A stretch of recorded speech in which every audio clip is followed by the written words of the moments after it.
of the Sahodaya School complex for organizing this training session. My, my my participation is very very limited. So I will be with you for 15-20 minutes. So I just wanted to highlight the importance of all the reforms which CBSE has initiated in the recent past. First of all, there is a need to empower the school leaders and the teachers. There is a need to transform from the content based learning to competency based learning. So, this has been very clearly stated in the new national education policy. For moving from content based teaching to competency based teaching and learning, we need to equip and transform our school leaders, the, the, the principals, the teachers, and all the educators who are associated in this field. So, capacity building of the educators are one of the very, very prime focus for implementing the new education policy. Second, the curriculum and pedagogy, the teaching learning strategies adopted in the classroom. So if you recollect, last year CBSE has released a circular, designating all the principals as pedagogical leaders, and also requested every school to develop their own pedagogical plan. The idea behind, uh, releasing the circular or coming out with this policy was to invite your attention on the importance of school leadership as well as a proper planning, developing a vision and an implementation plan at the school level. Third is, the major role which the CBSE is exercising today, the assessment. The year-end examination is very important because of the credibility of our system as well as our cultural as well as our socio-economic background. Lot of importance is given for the year-end examination. But the new education policy says, the assessment should be assessment as learning and assessment for learning rather than assessment of learning. So how to bring reforms in the assessment areas? It's a very very important area. You have to use assessment as a tool for enhancement of teaching and learning in the classroom, as well as empowerment of students in the learning process. So, assessment as learning and assessment for learning will get more and more importance in the process. And gradually, assessment of learning will only supplement the other two components of the assessment practice. So, how the CBSE is going to achieve the targets of NEP? Very quickly and very briefly, I will explain you. I am not going to the minute details of the NEP.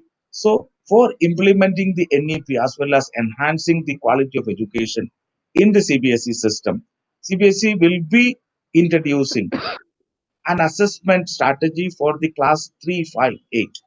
So, this assessment is not for deciding the pass fail criteria. This assessment at 358 will be for assessing the competencies and skill set, age appropriate skill set in the learners. So this will be a tool to help the schools to assess whether the teaching learning in the school is moving at the right direction. So this facilitation will be provided through this foundational assessment, key stage assessment strategy. Secondly, in the board examination, we have already started, we have started adding more and more competency based questions. So, competency based education primarily is aiming for helping the learner to apply whatever is learned in the classroom in the real life situation.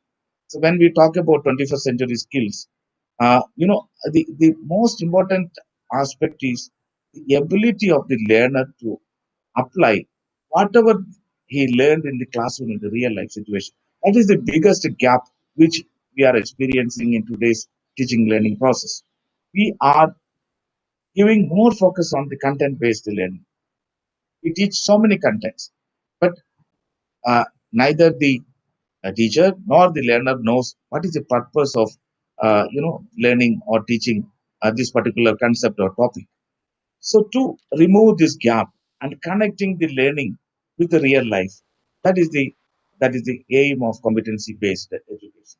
So by introducing competency-based education, the every learner should be able to apply at the learner level, specified uh, or the age appropriate level or the class appropriate level application skills. So if it is in the case of class one, if you teach a child the numbers, the child should be able to start recognizing the numbers and recognizing the real life situation along with those numbers. So connecting the learner with the real life, that is the major objective and purpose of competency based education. So bringing out the competencies and skill set that is required to lead a successful life when the child become adult. That is the idea. So by 2025, CBSE's assessment strategies will be transformed as competency-based assessment. So 10% competency-based questions were added in 2020 examination. This gradually, increased, and weightage will be more and more weightage will be given to this kind of a question. So, in a given situation, read, understand, analyze, recognize, interpret, apply, and create. All those elements are included in the competency base. So the transformation will happen from the early years. 358 exams will be introduced. These exams will not decide any pass-fail criteria. Rather, these are diagnostic tools helping the school leaders, the teachers, and the parents for assessing the child and hand-holding the child towards competency-based education. So the child will be familiarized with competency-based assessment and learning from the early years. So class 10 and 12 examination, more and more focus will be given on competency-based education. Then more and more scientific tools like psychometric analysis, then IRT analysis, item theory, all those scientific tools will be used for developing assessment tools. So through Diksha and CBSE portal, all the schools will start getting these kind of questions by next year. So you can use it as a resource and start building up of the capacity within the school system. So when the teachers start developing their own assessment tools, matching with the international standards, then only we can say that our teachers are acquired the competency for the 21st century teaching and learning. So this is the second aspect. And third is through the school quality assessment and assurance process, an enabling environment will be created in all the affiliated schools of CBS. So, the result of high quality education is not only depending upon the teacher standard, not only depending upon the students' performance, it is the result of an enabling environment wherein the school management, the parents, teachers, learner, the society as a whole have to play a big role. So, to make everyone understand their role in the education process and help the learner to achieve higher level thinking skills and abilities uh, through the learning process. That is the idea of bringing school quality assessment and assurance in the system. So, through multiple level of intervention, capacity building of teachers and learners, and by bringing changes in the assessment strategies, major aims of new education policy will be achieved over a period of time. And in this process, the education system, particularly the CBSE system, will be developing very competent citizens and very competent individuals for the future of our country. That is the idea. So, in this process, whatever you are doing today, the capacity building of teachers is very relevant and very important. So, the without capacity building, without realizing the vision, without realizing the importance of bringing changes, without realizing the need of skilling and upskilling of ability of the educators and the assessors in the education system, we cannot achieve the objectives of NEP. In that direction, the steps taken by Allahabad Sahodaya is highly laudable, highly appreciated. And in this direction, many more programs are required. And I wish and hope that Allahabad Sahodaya, under the able leadership of its office bearers, will organize more and more programs for the capacity building of the teachers, for the capacity building of the school leaders, the principals, capacity building of the school management, and the parents. You know, you have to educate the parents also. Then only you will be able to achieve the objectives of the new national education policy. For creating an environment, you have to begin from home. Charity begins at home. So same principle applies here. So you have to involve every parent. You have to make them understand. And the parent-teacher meeting, this has to be transformed as a counseling process.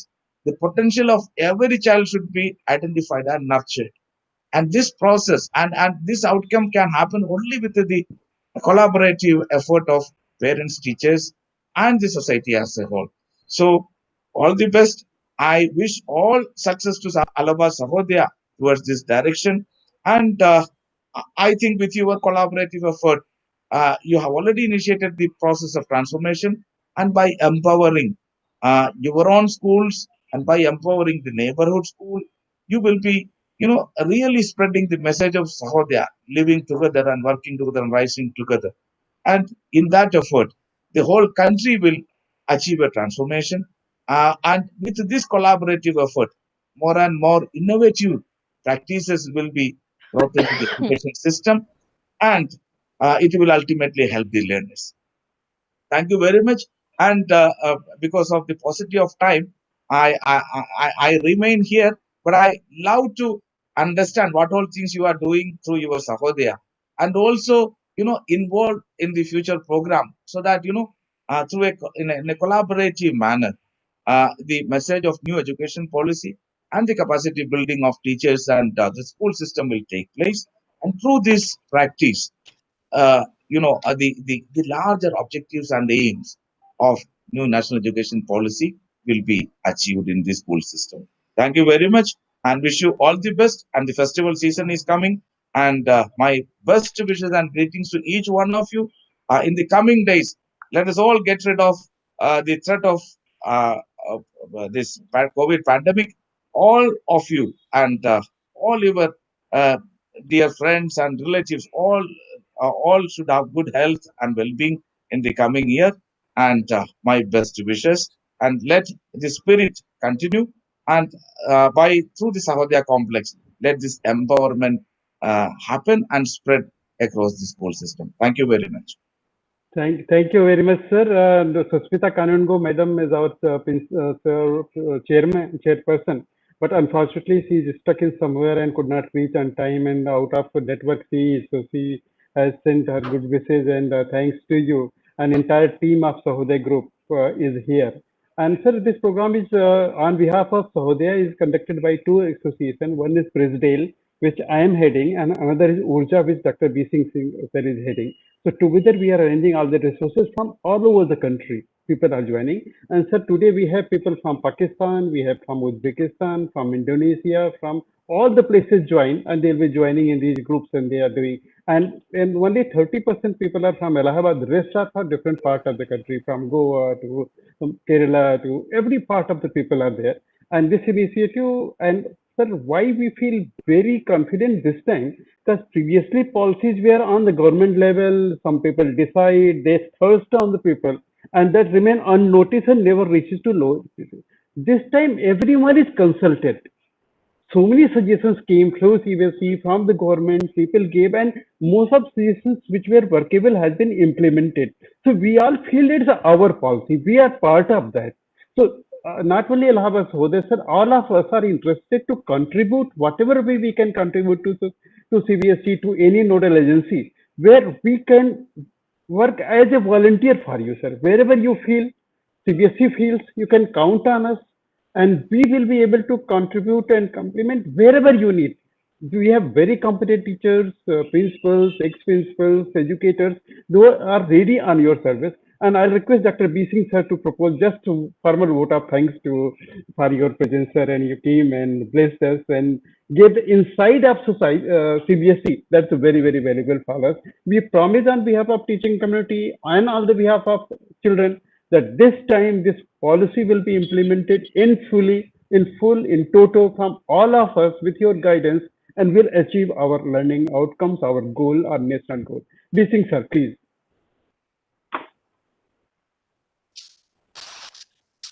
Very respected Dr. Joseph Emmanuel, thank you so much for giving us time. I know you had very, very pressing demands and your webinars are still going on. So thank you so much for whatever time you have given. See, in this, today we have team, Mr. Rajinder Narula has joined from USA. She's there with us. Deepti Singh will be taking session today on study habits. And Mr. Thapar is there, our old colleague of DPS. He is heading DPS Nigahi now. Kaur, principal in Gurgaon in IB school. She'll be joining. Ma'am Kirti Prakash is there, Dr. Arun Prakash, and his entire team, and total Allahabad Sahude complex. So we are really proud that you are continuing this legacy, what Bala Subramanian ji had left. CBSE, I remember when we used to meet in Allahabad also. So as Dr. Arun Prakash said very rightly, you are instrumental for the change, and you are very well taking it further. And this NEP, particularly, CBSE is working so nicely. We all hear every day, a lot of circulars, a lot of inputs we are getting. Probably this time, first time it is happening, the policy will be well known to every stakeholder. So much communication is going on. I had been part of earlier policy also. I had attended meetings with Narasimha Rao ji, the then MHRD minister, and with Professor Rajput and many from Meerut Sahude complex. But this time, there are 2-3 special things happening. A lot of communication is going on down the line to every corner in the whole world. India is being recognized now with all the topmost countries of the world. The intake is coming to India to go outside. So now we can say we will be at par with the world as far as the field of education is concerned.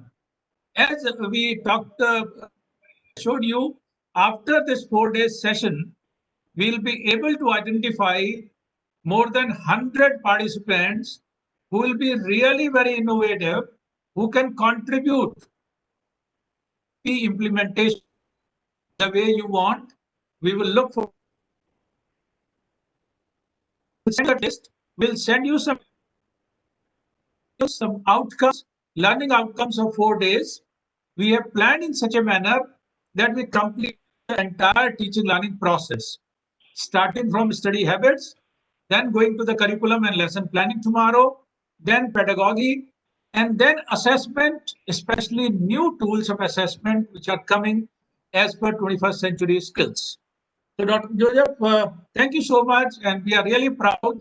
CBSE being a practical board, not a theoretical work they do, so we also believe in practical work. So we'll collaborate together, and probably we'll be able to do something good for the cause of education for the country and the world. Thank you so much once again.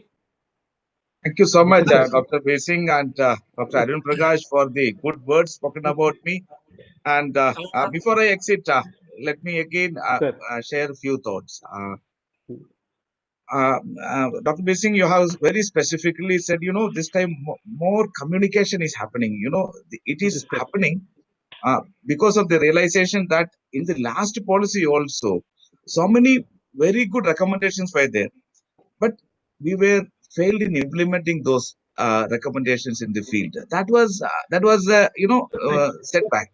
So that is why this time we have made it a point in a step by step, every recommendation, point by point, target has been set and timelines has been drawn for implementing the policy. So Exactly. unless we educate our citizens, that too giving quality education, the transformation should happen by transforming the thinking process. How to lead a successful life. That is the idea. So instead of teaching the content is also important, but at the same time, the focus should be teaching the children for life.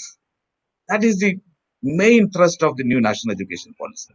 So by developing the inherent skill set and competencies based on the Indian ethos and values, so we will be developing a very competent citizens. That is going to be the biggest asset of India in the coming years. So if India has to be a global superpower, economical power, that will only happen through transforming our citizens through education. So that is the idea. So thank you so much for accepting this challenge and taking up this responsibility. It is a very big responsibility, See, so our target is very clear. Interventions through development of capacity of the school leadership as well as the teachers, then transformation of the assessment, and third is assessment of the whole system and development of an enabling environment in the schooling system, so that quality driven interventions as well as quality driven teaching, learning and assessment should happen. Thank you so much, and I am exiting now, and all the best to all of you, those who are listening me. This is really an international conference. People from different countries, different economies are participating. And in PISA also, what has happened, in 2009, India stood the last point, before I conclude, I'll say India stood the last but one position in PISA 2009, See, instead of learning lessons from our PISA failure, we must analyze failures and celebrate success. We are only ready to celebrate success. We are not ready to accept and analyze the failures. So what happened? We stopped participating in PISA.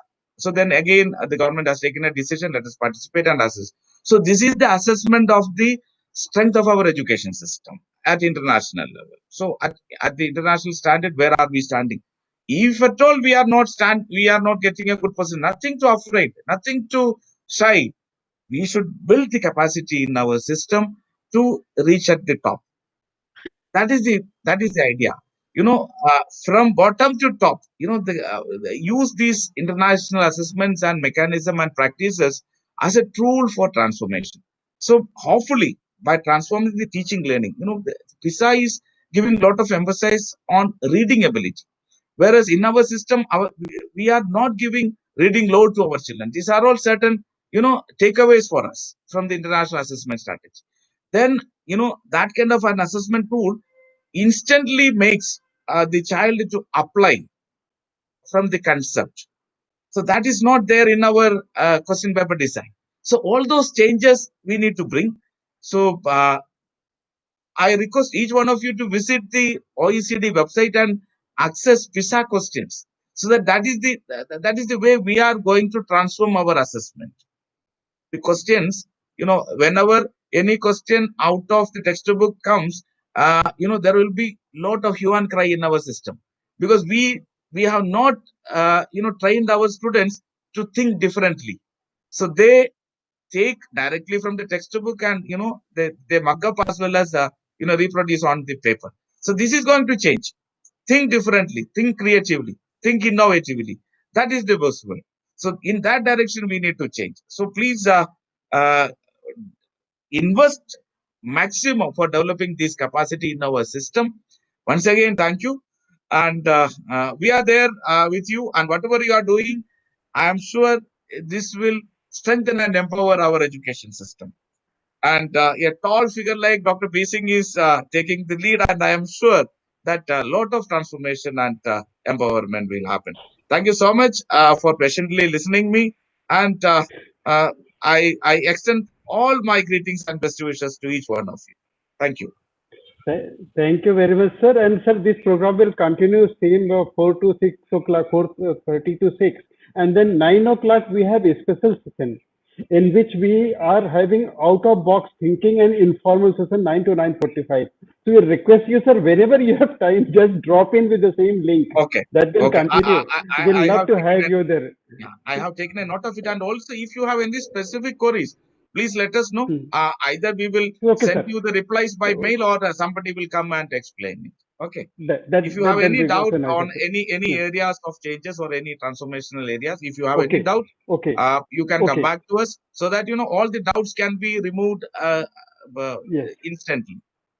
Thank you so Yes. much. Sir. Yeah, Yes, sir. And this is live on YouTube as well, sir. Thank you very much, sir, for joining. very nice. Thank you. Thank you. It's our pleasure.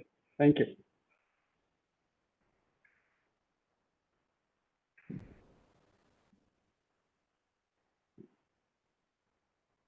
It was really great to have Dr.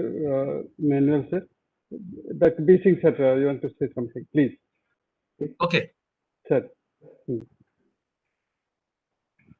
Is there any difficulty of joining? Some of the messages were there, I suppose.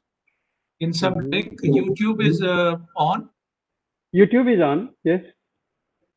So can we check how many participants are there on YouTube? Sir, at present 33 has already joined. And here I can see 80.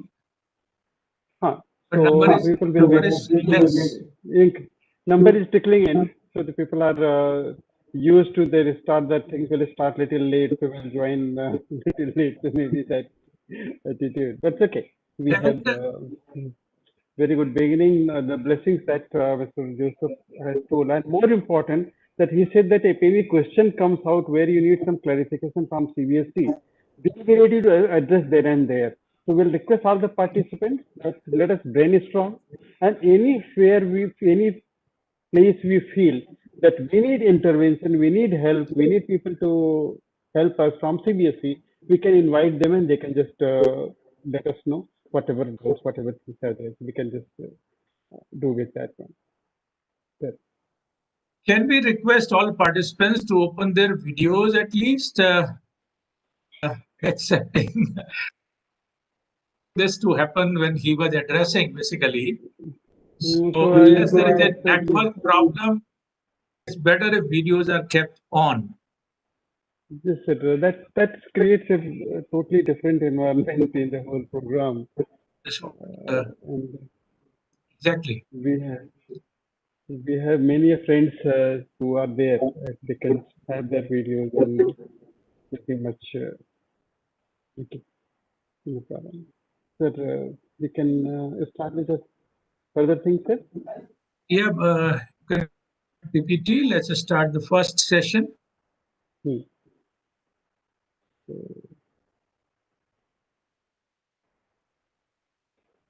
So, okay. So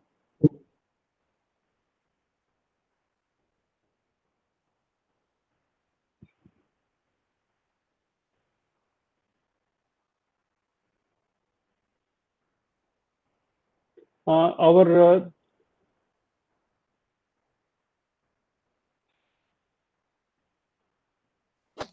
chairman Susmita ma'am could not come, so but I'm thankful to her and entire team for giving us this opportunity to work on behalf of Sahoday.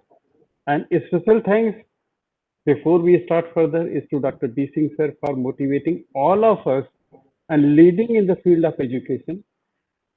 To all the participants, we want to convey one thing very clear that this program that we have devised is not a theoretical program where we keep on saying something, keep on preaching, keep on giving lot of stuff, and when you reach back to home or to the classroom, nothing can be implemented.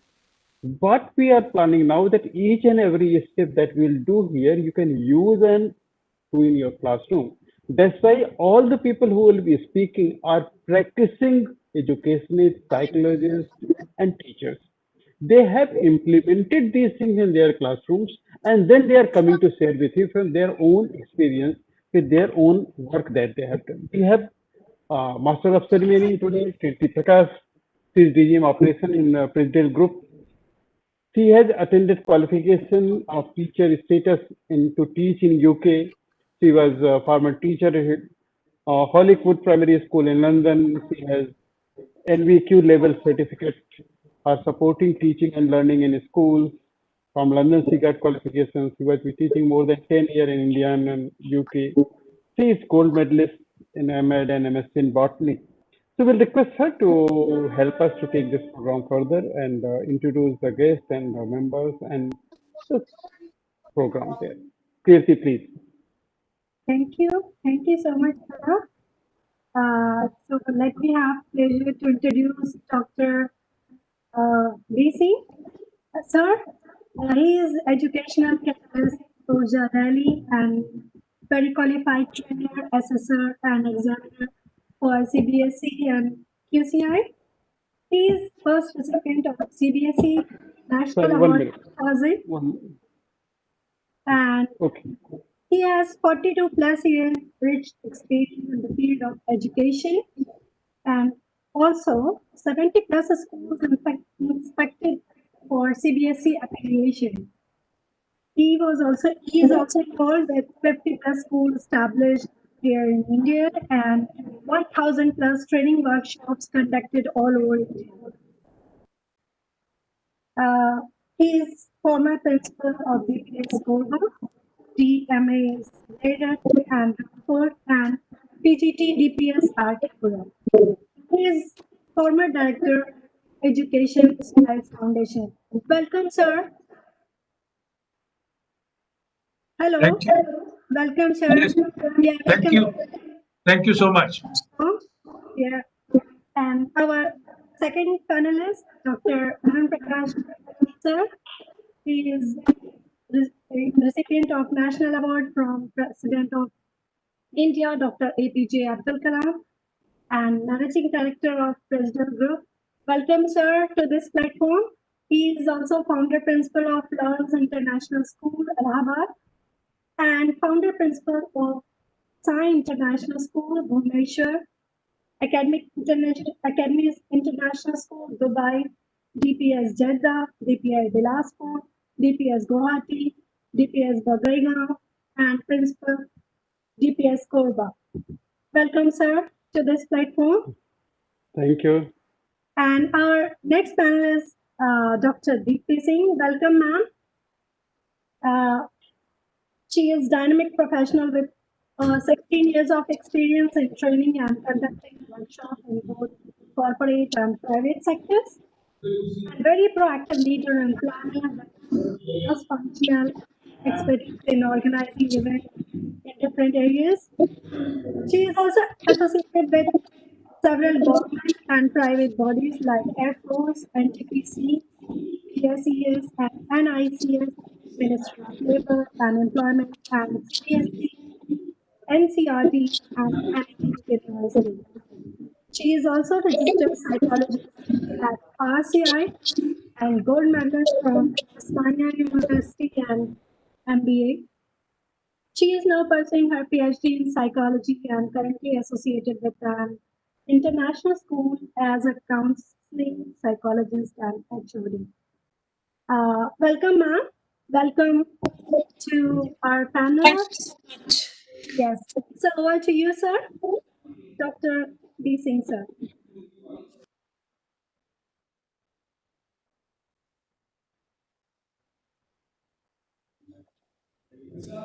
You have to unmute.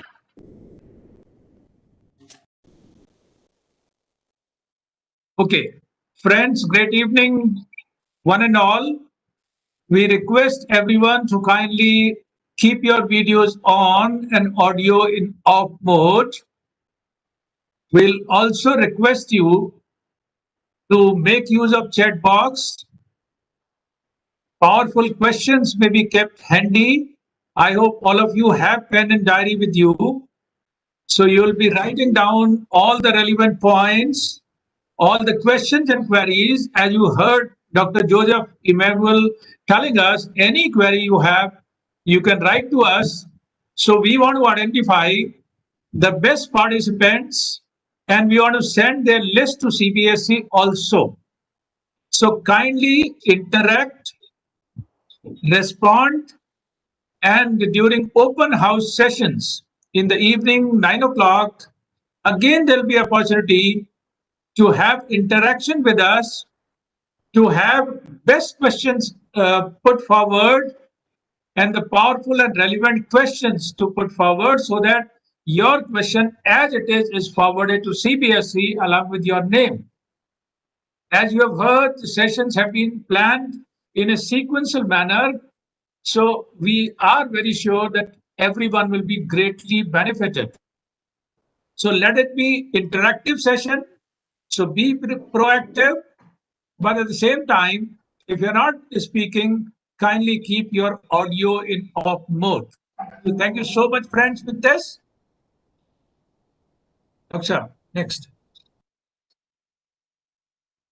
Friends, let us start the very first session, nurturing positive learning environment. So to start this, we want to have your inputs in chat box on the 4 questions shown on the slide here. The very first question is, what makes learning environment positive? Please write down in the chat box the keywords coming to your mind. Positive learning environment. There are 3 words: environment, learning, and positive. So what do we understand by educational environment? Is it as good as, is it synonyms of atmosphere, the climate, the demography, the context, or something else? And then learning environment.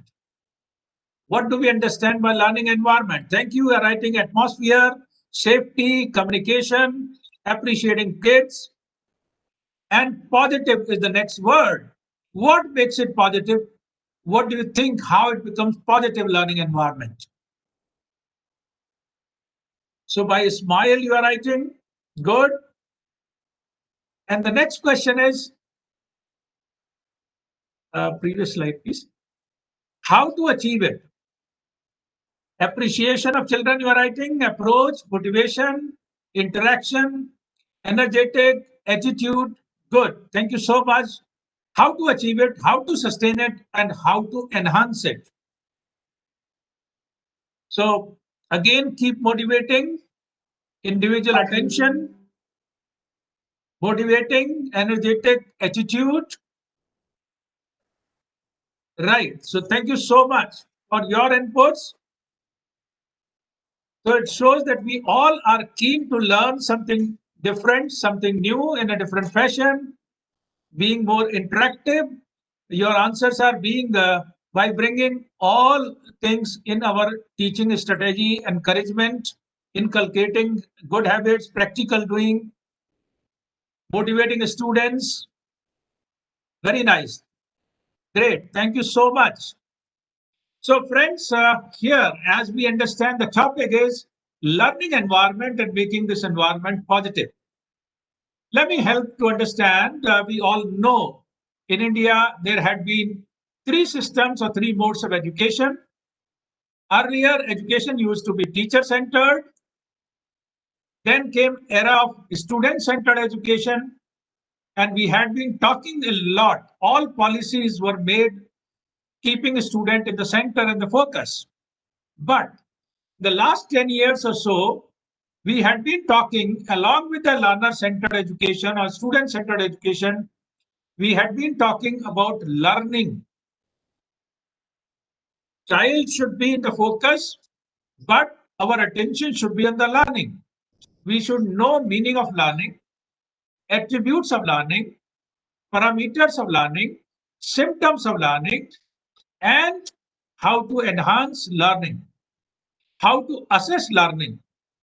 So all this we have been talking in the last 10 years, and NEP especially has helped us to understand that every teacher has to define learning outcomes, learning objectives.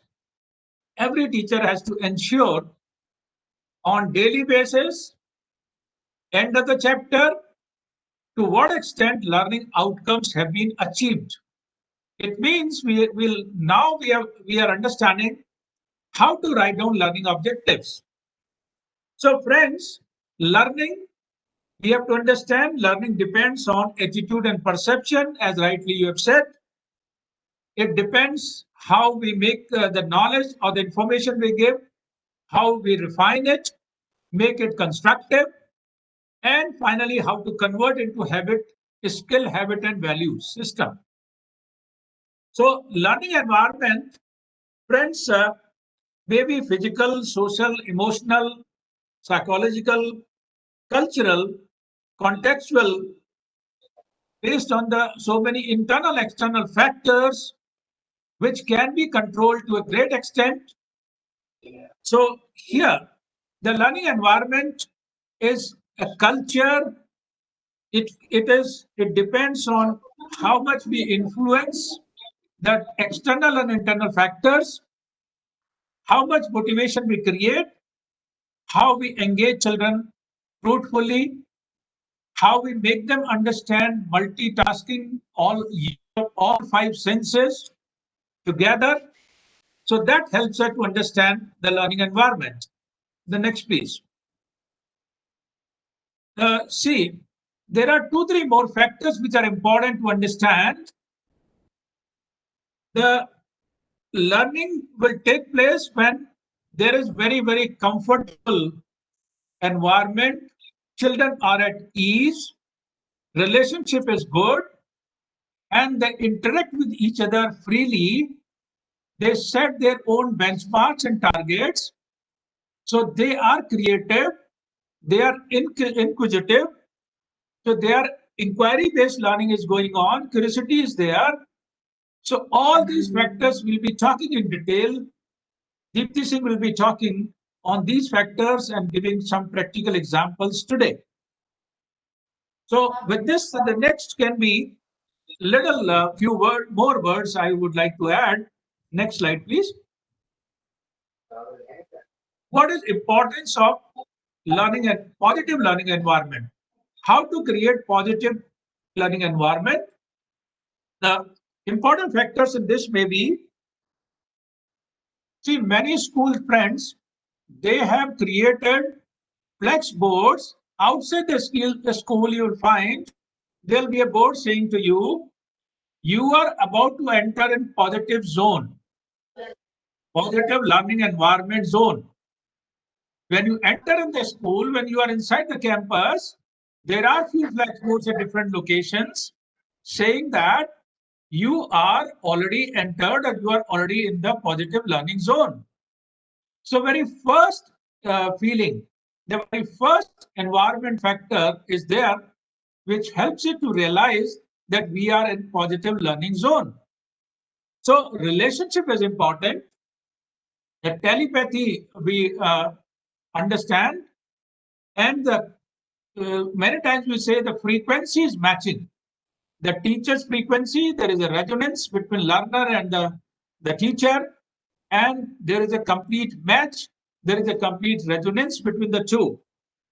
So there is exploration, elaboration, engaging them. 5 E's are used in the pedagogy and the technology technique.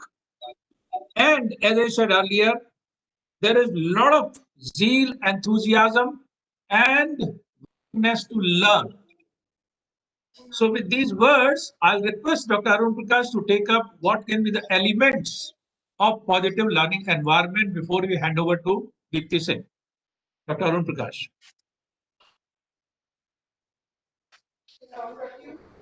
Thank you very much, sir, for introducing the learning environment and what it calls and what is the requirement for creating learning environment. What we feel that if proper environment is created, learning will be automatic. Learning will not be there unless there is some intrinsic purpose of doing that. And that purpose for very small child cannot be because of the aims of education, the fruits of education, or future of education. That will be on that moment itself. So no person is there in the world who do not want to know something new, provided the whole knowing is a part of growth, part of life. So there are four elements. There are so many ways, and internet is full with information how to create learning environment. We'll be discussing four core things that are responsible for creating the positive learning environment. One is that which is safety. Safety from what? What is physical safety? No doubt, child should not be bullied. If a new child comes and the old children are creating problem for him, the child will be switched off. And attachment to the school, to the teacher, to the system will be somewhere in the backside, and learning will be not be taking place the pace we wanted to happen. So when new person join or even old children, creating them a physically safe environment is very, very important, which most of the management, most of the teachers take care.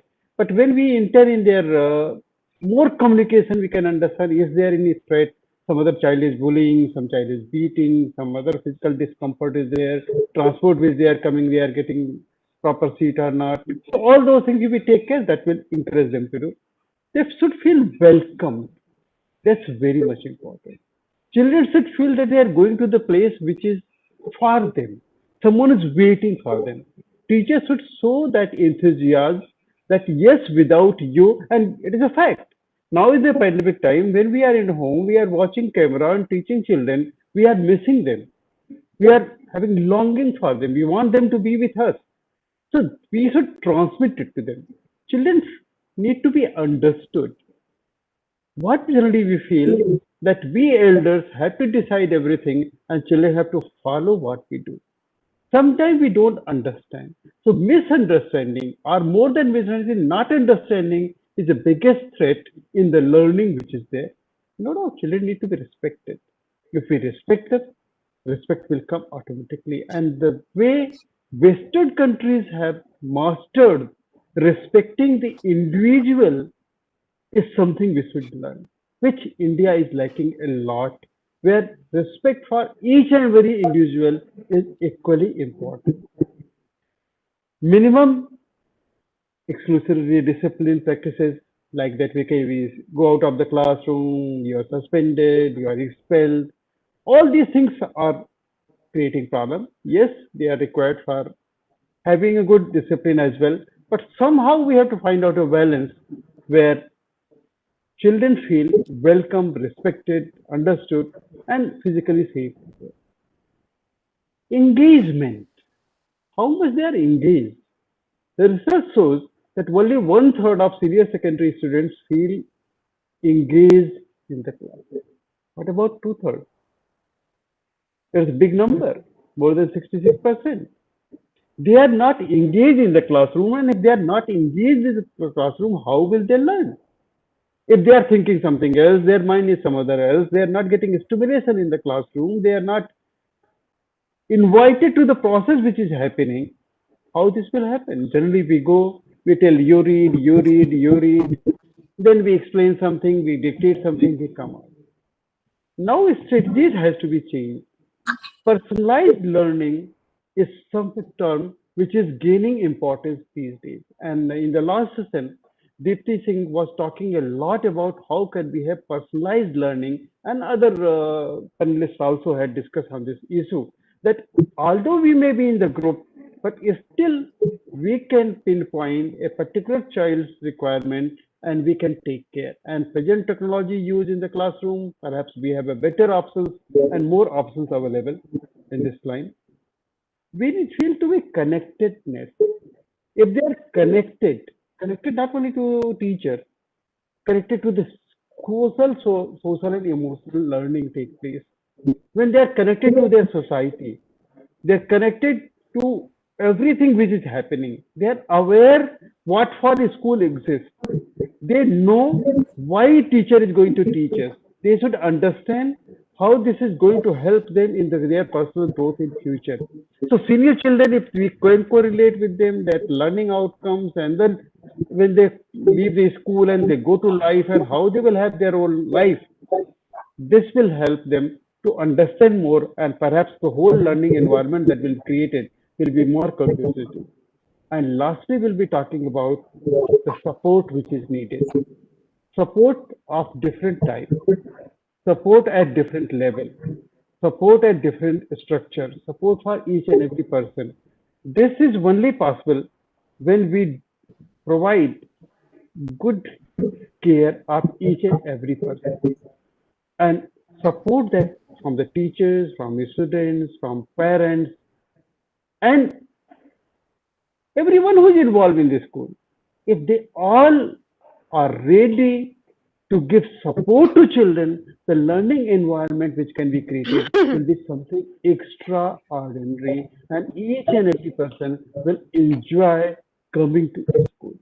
So, we'll be talking something more about various issues of bringing the change in the classroom, how we can do. We discussed the theoretical aspect of making a classroom learning very positive, and we can last session we Dr. Divya Singh was talking about the bringing humor in the classroom.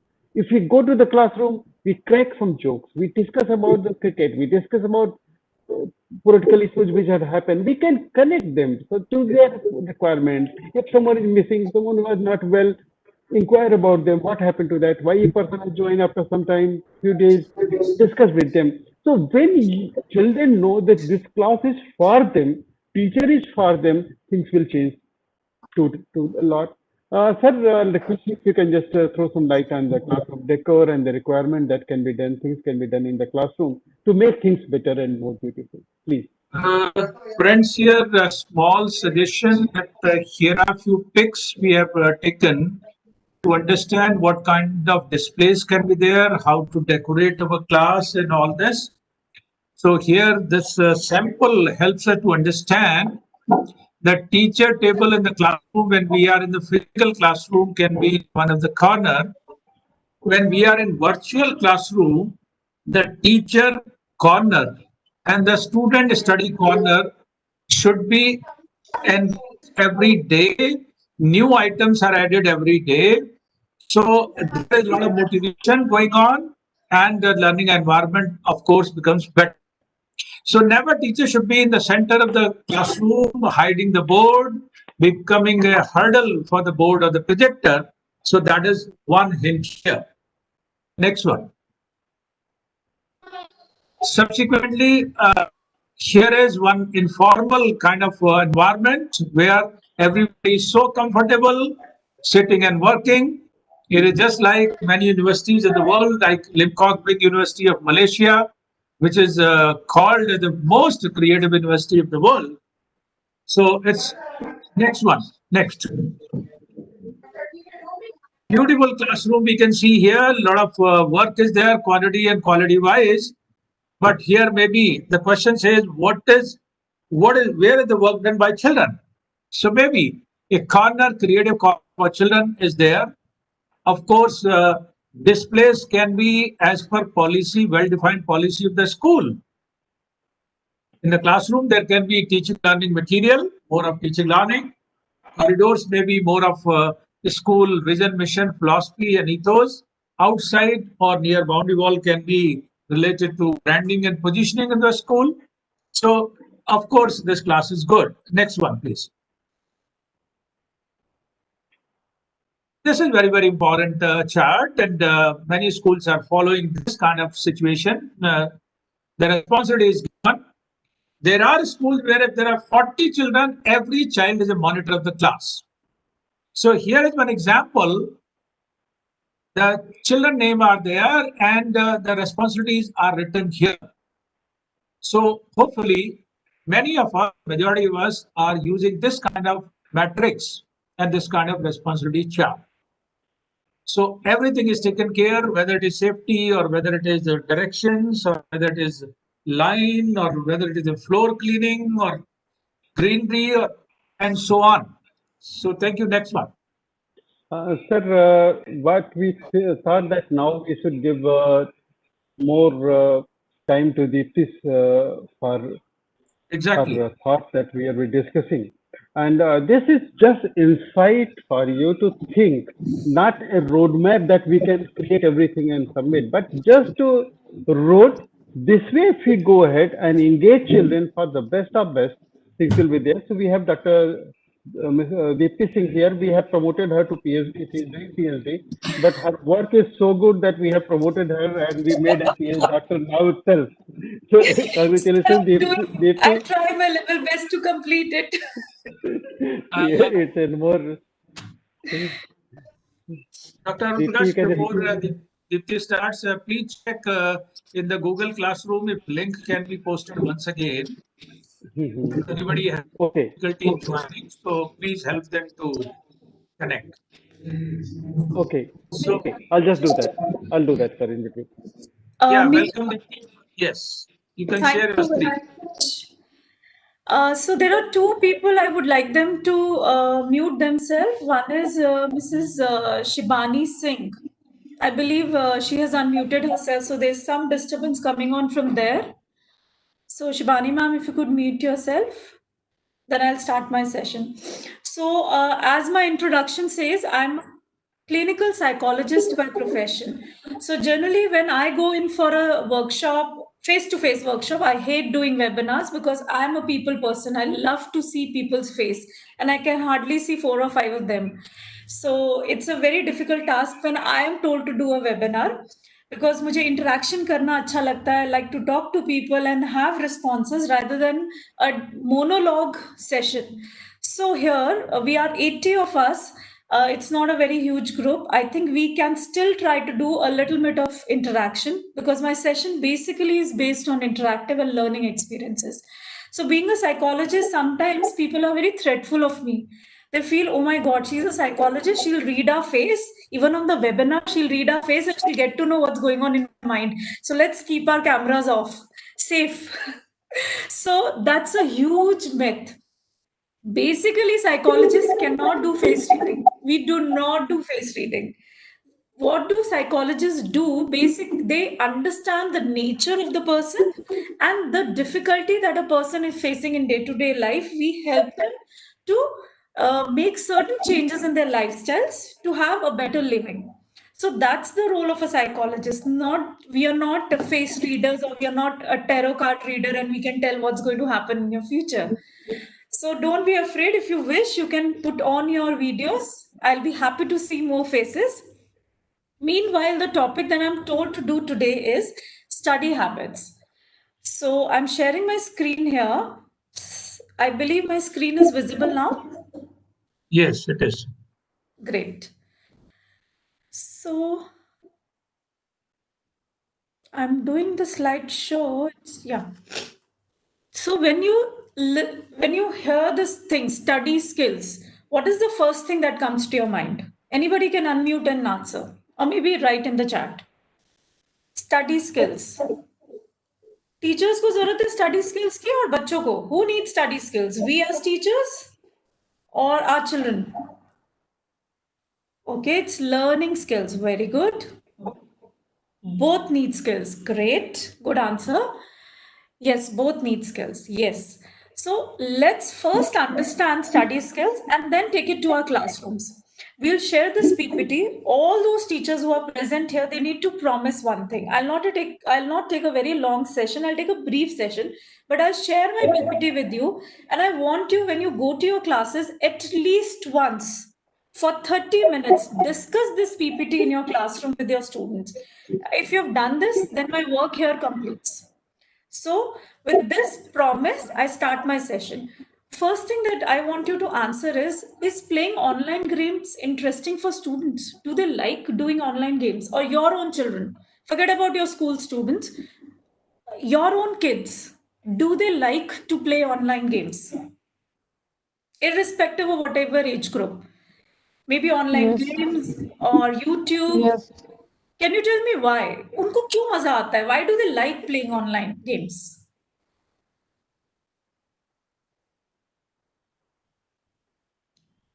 What's interesting in an online game? Everybody is writing yes only. No, that's fine. I understand. Even my daughter, she's very happy. Mommy has a webinar. So 2 hours, nobody's going to, disturb me. I can easily go to my room and do whatever I want. So especially she'll be gluing to a WhatsApp or maybe her YouTube. So what is there in those YouTubes or online games that these children are so fond of? Just think about it. बच्चों को क्या मजा आता है? Colorful graphics. Yeah, I can. How do I read? Okay, graphics. Okay, graphics are there. Oh, right. What else? They are busy and okay, it's challenging for them. Yes, very nice. They find it challenging. They want to pass new stages. Yes. Now there was this Blue Whale game, and there is PUBG, Imagination to New Level. Lately I had few cases in my clinic where people used to come and the parents used to complain, my child is addicted to games, ma'am, do something about it, he badly needs counseling. So you feel because of the challenge they were addicted, they feel competitive over there. Yes, that's true. Okay, if it is competition and it's about challenge, now why does student don't like studying? Studying also has competition, studying also has a challenge. Now my next question would be, is studying an interesting activities for students? Be very honest, teachers. So I have an immediate answer, no. Yes. Anybody want to unmute and say, is interest in studies interesting for the students? Not at all. Not at all. Not at all. Not at all. Good. So I want to hear it from a mother. An answer from a mother. बच्चों को क्या पढ़ने में मजा आता है? Not from a teacher, from a mother. I need an answer. No, No. they don't like. They don't like. studying. Because I think they have to pass the exams. That is why. Oh my God, teacher's son and passing exams is obviously there is a threshold that they have to cross. I know being a teacher's ward, they cannot afford to fail. Whenever I go out for a workshop and I do a session, I tell all the teachers, you are super moms. Because neither your child can misbehave in public or in school, neither your child can be weak in studies because you are a teacher. So everything is expected from your children, that they have to be at most best of their behaviors, they have to be good in studies, and they have to be super children, not like any normal other kids. So yes, there is a huge responsibility with you as mom when it comes to studying. Please think very carefully why online games are interesting and why they do not like studying. Because you said online games they are interested because of challenge, because of competition. Now, studies also have competition and challenge. Think again. What may be the other reason? We force them. Great. Great answer. Okay. So, online games के लिए हम रोकते हैं. We tell our children don't play online games. And for studying, we push them. We tell them, padho. Yes, with this, I remember I was doing a workshop in Mussoorie.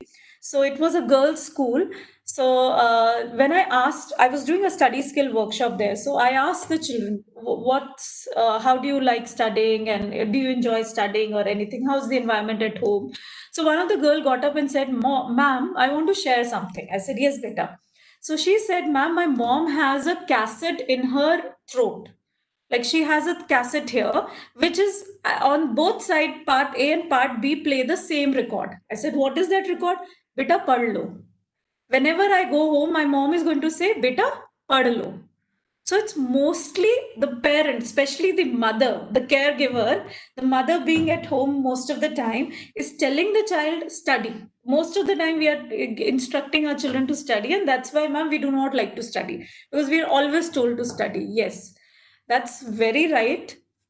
Now let's come on to why do children fail? Here, when I use the word fail, the connotation of failing is not failing as in you fail the exam. Here, I mean, why do children are not able to achieve what they want to achieve? The reason being, we all love the final target. The final target is when I go and talk to children in a workshop and I ask them, how many of you would like to have 95% in your exams? Everybody is like, yes, ma'am, we want to have 95%. So all children, I have not ever met a child in my life who would say, ma'am, we do not like to have 95, hum to 60 mein khush hain. All of them want to have good grades. There is no student you will meet who would not want good grades. But the problem is not with the target. The problem is with the journey. Now, Sir was saying from the CBSE, Joseph Sir was telling us that children do not enjoy the journey of studying. So that's where the change has to be made. We all want to get good marks, but we do not relish the challenge, the journey that is required to get that 95% marks. So that's one reason children are not able to get good grades or get the grades which they are capable of. Now, the second thing is there is a lot of difference in prioritizing interesting and useful activity between children. Now, if I reflect to my previous question, playing online games, watching YouTube is an interesting activity. But doing my project, doing my homework, or studying for an exam is a useful activity. So, as a kid, I would never be able to weigh the importance. There are few children who are self-motivated and they're energetic enough to weigh the, and they are able to prioritize that I should finish my homework and then watch the YouTube. Otherwise, most of the children are not able to procrastinate their gratification. Now, when I say procrastinate the gratification, I mean if I want to buy a big car or a huge house, what I'll do is I'll start saving today so that by the end of a year, I have a good amount of money to have a good car which I desire or have a good house which I desire for. So I can cut down on my earnings today to have a bigger thing in life. But that's not the case with the children. If they have a party, the best friend's birthday party is today, and there is an important exam tomorrow, the child would rather like to go for a party than to study for the exam, because their gratification or postponing of interesting activities not there with the kids. So जब हम बच्चों से बोलते हैं ना कि बेटा study for 2 years, study for 3 years and your life will be made, they don't get it because they cannot foresee the future. 4 साल बाद मैं IIT में select हो जाऊंगा, उसके लिए for 4 years I need to cut down on all my social activities, cut down on all my sports activities. So they are not able to prioritize. They want gratification now and instantly they want it. So that's another problem with children. Now, second problem is they give up very easily. Maths का question try किया नहीं हुआ छोड़ दो, ma'am तो कर ही देंगी. Or else there are so many options for them nowadays. Like they get these guides online. Forget about guides. There's a latest things going on in the market. I'll tell you what. There was a child who came to me and he says, "Ma'am, life is wonderful after COVID." I said, "What? Everybody is so unhappy, and you're saying life is wonderful?" Arey, ma'am, exam online hota hai. All the questions are there, and all the solutions are there on the web. I really don't have to study anything. What I do is I copy the question, put it on the Google and look for the solution and copy it on the answers. So they are not willing to put in an effort so that they get the correct concepts, the easy way out. They're looking for that and they very quickly lose focus. So these are the main issues when we deal with students. So when as an adult, I try to tell my child, be focused, concentrate karo, ध्यान से पढ़ो, homework पहले करो, बाद में TV देखना. They do not get these things from the adults. So we need to change. Why I talked about this is because we all as adults do this. We all of us do this to handle our children at home or maybe in school. We need to change our strategy because this is not which is going to work with children. Do you agree? Do you agree with me? I want one or two yes. Yes. Yes. Yes. Yes. Yes. For last 5 years, I've been doing same exactly like this, but this didn't work with my child. So this is time. अब 5 साल हो गए. 5 साल के बाद तो सरकार भी change हो जाती है. I need to change my way of handling my daughter because I know this doesn't work. Now what works? अगर ये नहीं चलता तो क्या चलता है? हमारे साथ तो यही चला था. We had our parents telling us all this and we worked. Look at me. I have done my triple post graduation. I'm doing well, but for my child, this does not work. So what works with them? Now look at that. I don't know why I can't go to the next slide.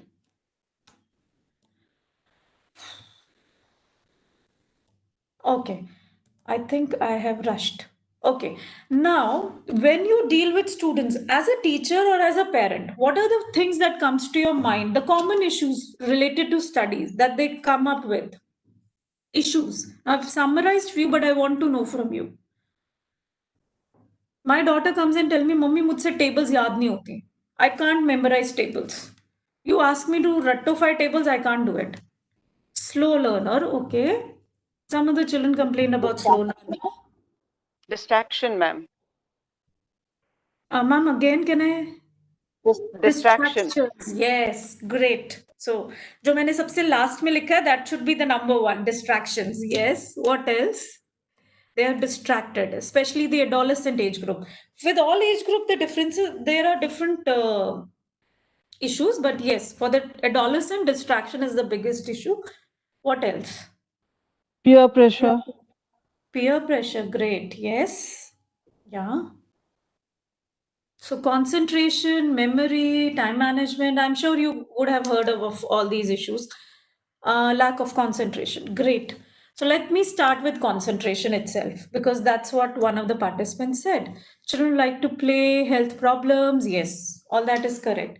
So when I say concentration, now yes, definitely concentration is one of the most important factor when it comes to studying. ध्यान से नहीं पढ़ोगे तो समझ में नहीं आएगा. And again, coming back, whatever I share here comes from the experience that I've had with students from my clinic or through my workshops. So when I go out to my workshops and I ask my children, what is concentration and what do you think? Do you think you have a concentration issue? So a child got up one day and told me, "Ma'am, I have to ask you something." I said, "Okay, ma'am, you look very intelligent." And they say, "You are a doctor and you are a clinical psychologist. I think you'll be able to answer this." I said, "Wow, thank you so much for trusting in me. Ask what you want to ask." So he said, "Ma'am, so I want to know one thing. What is this concentration?" When my mom goes to a PTM, my teachers always tell them, your child is not focusing. Your child doesn't concentrate in the class. That's why he doesn't get good marks. My parents always, my mother will always tell me, you do not have concentration, na? That's why you don't get marks. You make silly mistakes because you do not concentrate. The world around me, my friends, my parents, my teachers, everybody tells me कि concentration poor hai, concentration poor hai. But nobody has told me yet, what is this concentration? ये concentration लगता कैसे है? How do we concentrate? So we give feedback to the students, we give feedback to the parent on a PTM that your child cannot concentrate. But the child is not clear as to how to concentrate. So being a teacher, give me 3 techniques that you have shared or you have done with your students. Just 3 things that you think will work for a child who has low concentration. Anyone can unmute and talk.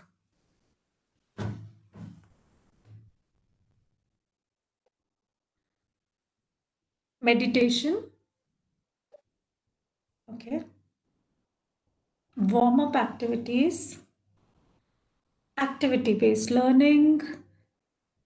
Can somebody unmute and talk? I would really like to hear. Yeah. An interesting form of introducing a topic, using a video or a game. Good. What else? Knowing the child's interest. Which is most Passion, interesting. subject, passionate to whatever you are doing. Correct. Ma'am, Interest.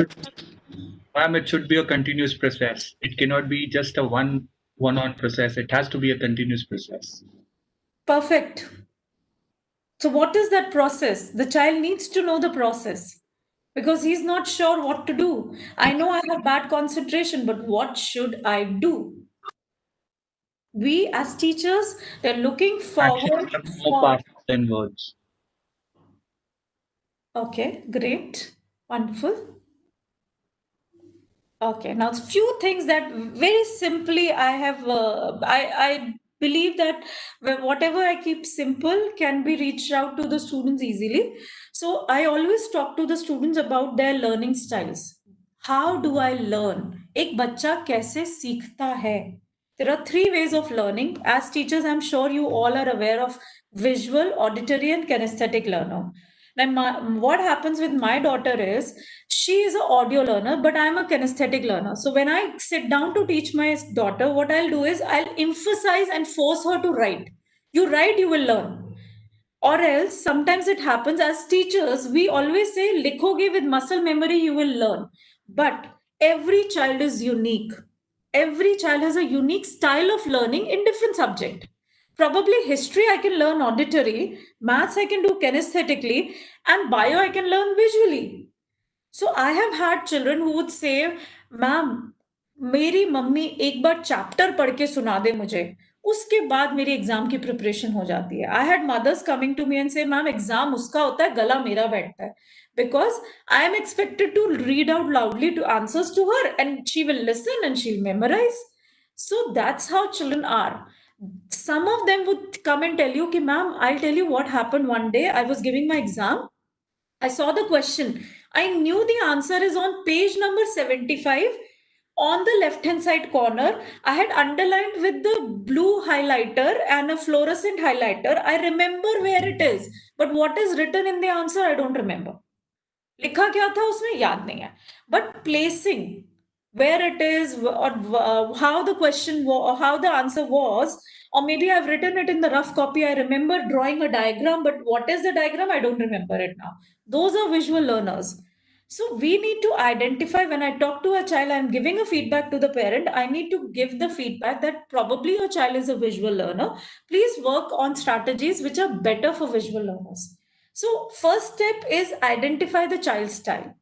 Second step is, there is always a problem with the children to get into the mode of studying. Unko padhne baithana is basically, those mothers who are there in my session today will definitely agree with me. That's why I want everybody to be with their videos on so that I can see the facial expression. Believe me or not, it's a difficult task. Once they sit down to study, they'll complete, maybe within 15 minutes. But to make them sit to do their work is a challenge. So what I do is, these are the steps. So one of the ma'am said, exactly, I would like to see your face, ma'am, rather than this exactly thing. So what is there? We need to create the right mood with children. This is what happens in the classroom also. So start experimenting things at your home with your own kids, and you will evolve. You would know what works with students. That's exactly you can transfer or transform into your classroom teaching, creating a right mood. As a teacher, what I feel is I look very young.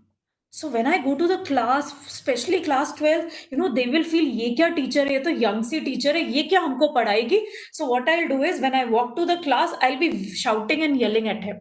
Everybody. So I entered the class and started yelling, everybody keep quiet. Keep your physics books inside and take out your chemistry books outside. Every day you guys waste my time. Come on, start studying. So this way I have created my authority in the classroom. But believe me, the mood get disturbed. I have known children who come and tell me कि ma'am mummy डांट के बिठा देती है, मैं बैठ भी जाता हूँ book लेके. I sit with the book, but believe me, I'm not studying. My mind goes into thoughts, and when I tell you those thoughts, you will be scared. The thoughts are like, उसको प्यार करते हैं, मुझे कोई प्यार नहीं करता इस घर में. Did you understand? उसको refers to whom? Can anybody tell me this usko is whom?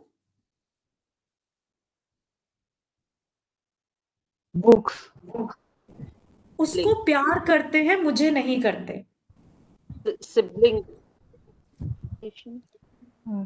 Brother So and when I scold my child and make him sit, I am relaxed as a mother. I feel, wow, I have done my task. At least book लेके बैठ गया है. वो सिर्फ book लेके बैठा है. He's sitting with the book, but probably nothing is going here. So what we want him to do is, that's not my purpose. My purpose is learning. I want her or him to learn and just not sit with the book. So when I shout at my child and yell at my child and make him sit, probably he's not in the right frame to learn.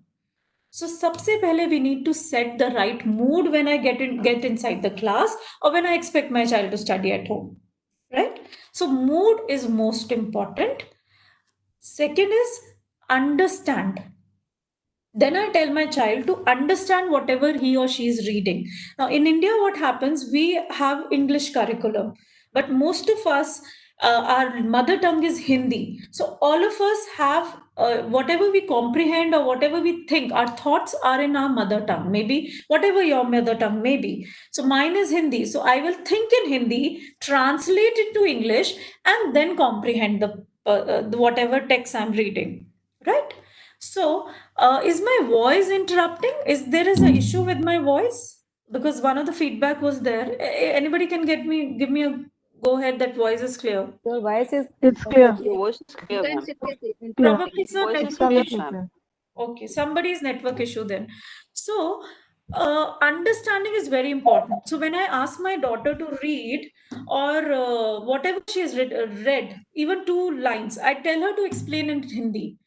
Again, you are so lucky that now NEP is talking about bilingual education. So that's another beautiful thing coming up. पहले तो ये होता था कि जो पढ़ना है English में पढ़ना है, आंसर भी इंग्लिश में करना है. No. Now we are encouraging people to think in their mother tongue and respond in the mother tongue, because the ultimate aim is to understand the concept. So that's exactly what you can do. You do not pester your child to respond in English. Whatever he understands, maybe explain best in his mother tongue. Then the next step to enhance the concentration is recall. Now I'll come on to recall when I talk about the memory. I'll talk about this. When I say digest means here is whatever concept I've understood, I should be able to reproduce it. I should be able to write it, or maybe I describe it in writing form or by PPT or by oral expression, whichever way. And then whatever concept I've read, I need to expand in my own language, in my own thoughts. That's exactly what is expected from a child today.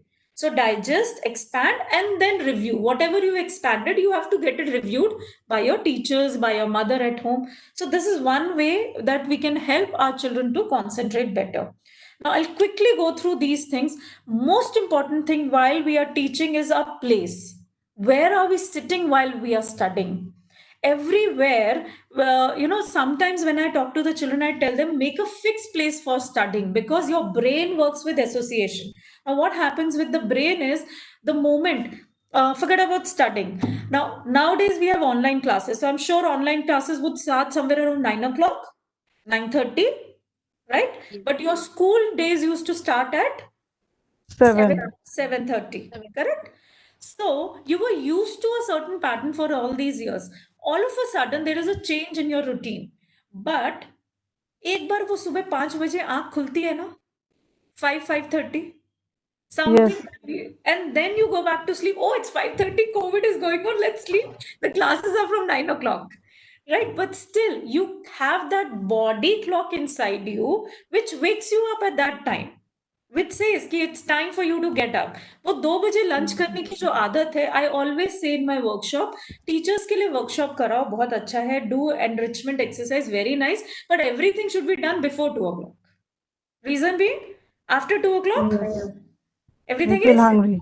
Switched off. Ouch. School hours khatam, training hours khatam. After 2 o'clock, whatever, you bring the best speaker, you bring an artist, you dance on the stage in front of the teachers, but they'll not be interested.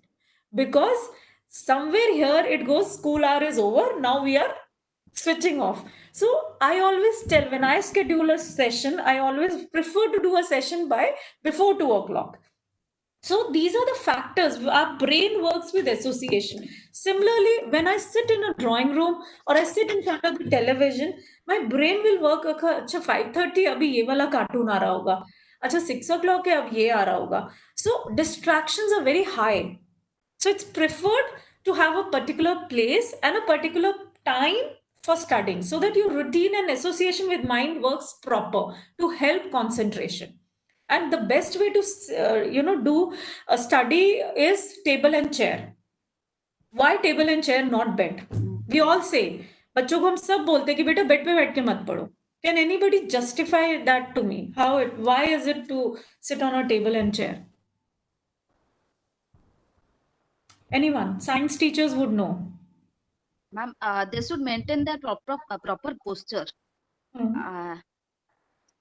So that their mind can be concentrated at one thing. So Perfect. I feel like that. Perfect. Coordination. Coordination, yes. So when a child in my class is sitting like this and studying, I would throw a chalk over him and say, sit properly in my class. I have a problem with that. The child thinks बड़ी खड़ूस teacher है, लेटने भी नहीं देती class में, because he doesn't know. One, he's disturbing my mental peace by lying down in my class. मेरे को disturb होता है if I see slouchy faces and slouchy people, or children sitting like this and rocking on their chairs. I cannot. When I do workshop like this, do you think you'll be interested in my talk? No, you want my alertness. So similarly, when you are in class, you also want your children to be alert. So table and chair. When I'm on the bed, one is my mental association. Bed is for resting. आराम Resting. करेंगे. तो धीरे धीरे brain को message आता है, सो जाओ, आराम करो, it's time to rest.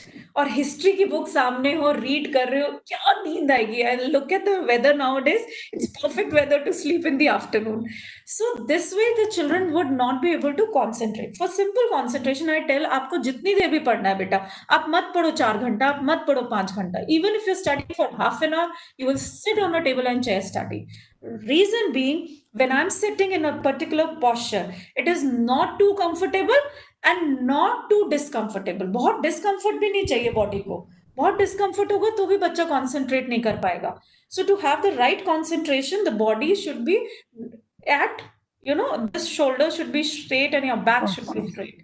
So that enhances your concentration. Second thing that enhances the concentration is the oxygen supply.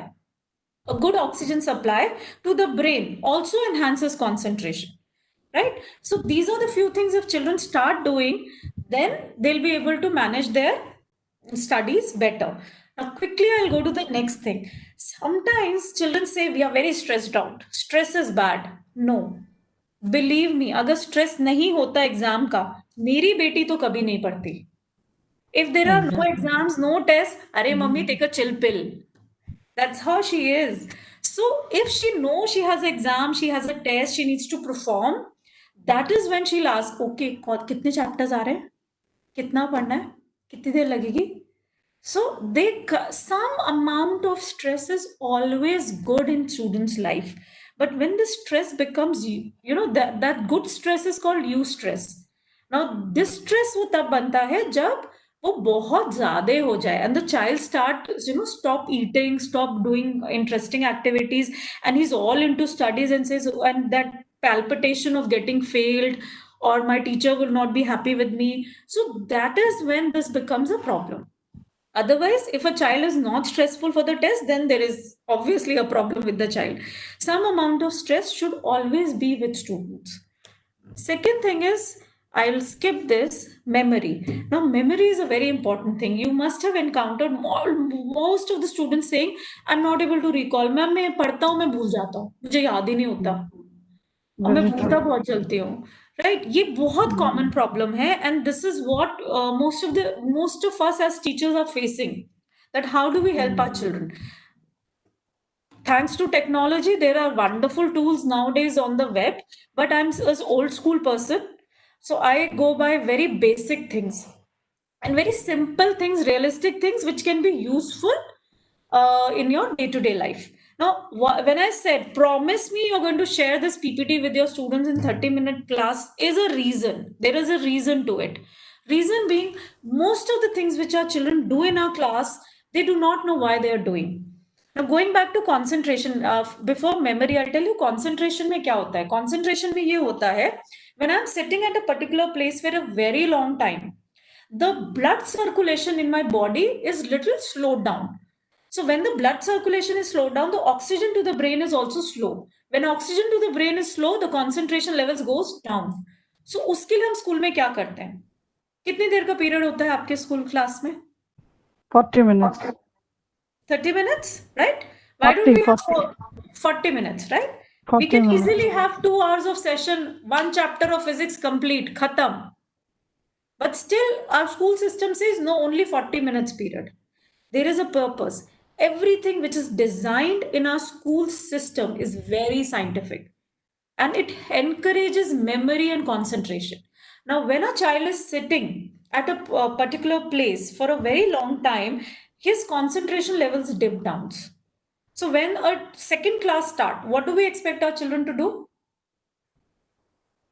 एक टीचर जाती है, दूसरी टीचर आती है, तो क्या करते हैं बच्चे? Chat. Go Yes. to washroom. Go to washroom. So what we tell them to do is stand up, wish the teacher good morning, and sit down.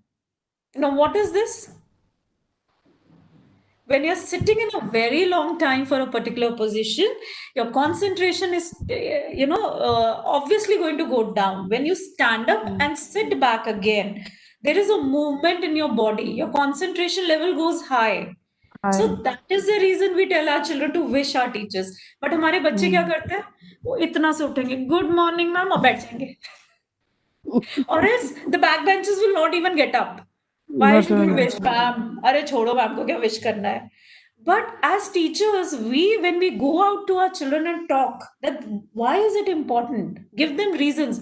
ये वो टाइम नहीं है. हमारे पेरेंट्स कहते थे कि बेटा हमने बोल दिया आपको करना है. We used to follow. We are from that generation. But this generation is different. They have their own mind. They have their own logics, because we tell them in school to observe, to ask questions, to be curious. So they would ask you, ma'am, why is it important to get up and wish? Isn't it? So give them these answers. That concentration enhance होती है. एक teacher जाएगी, दूसरी teacher आएगी. अब आती teacher बोलती clean the table. I don't want maths books on the table. क्यों बोलती है?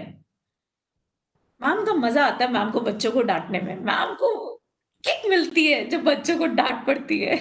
That's what children think, because they do not know the reasons behind all these things.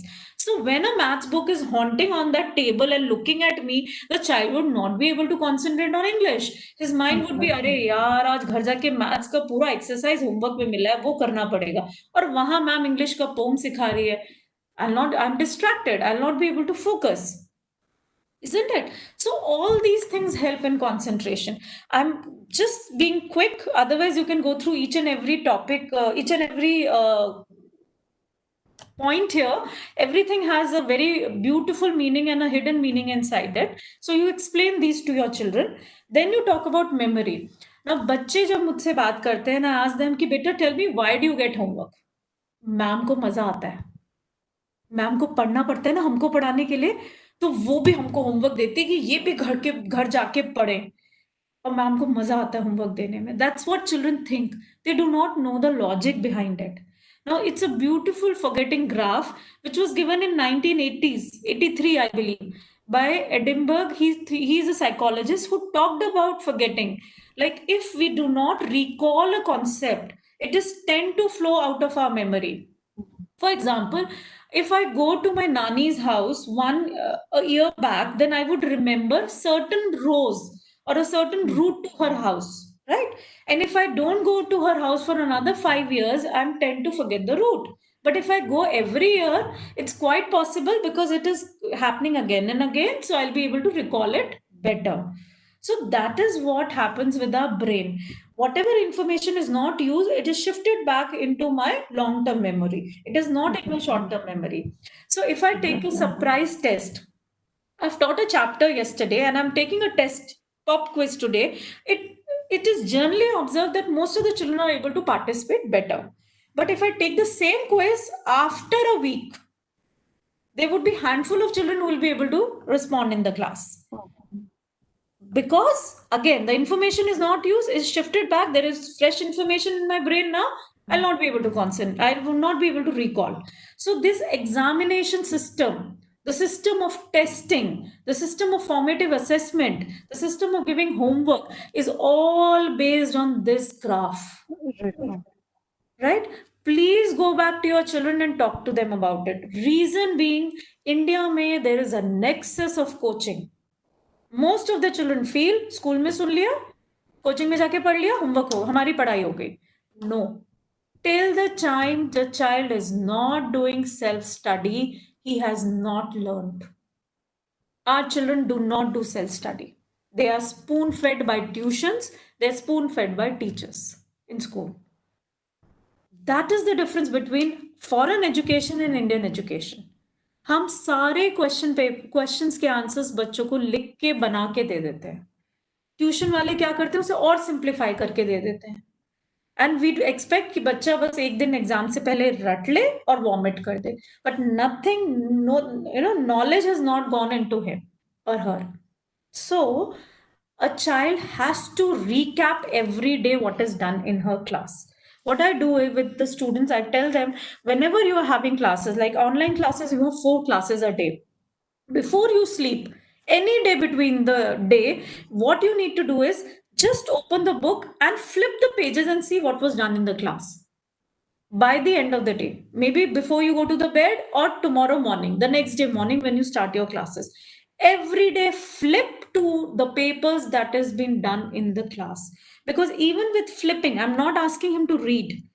I'm asking him only to spend 5 minutes in each chapter, in each subject. So that comes on to, agar 4 classes hui hain to 20 minutes.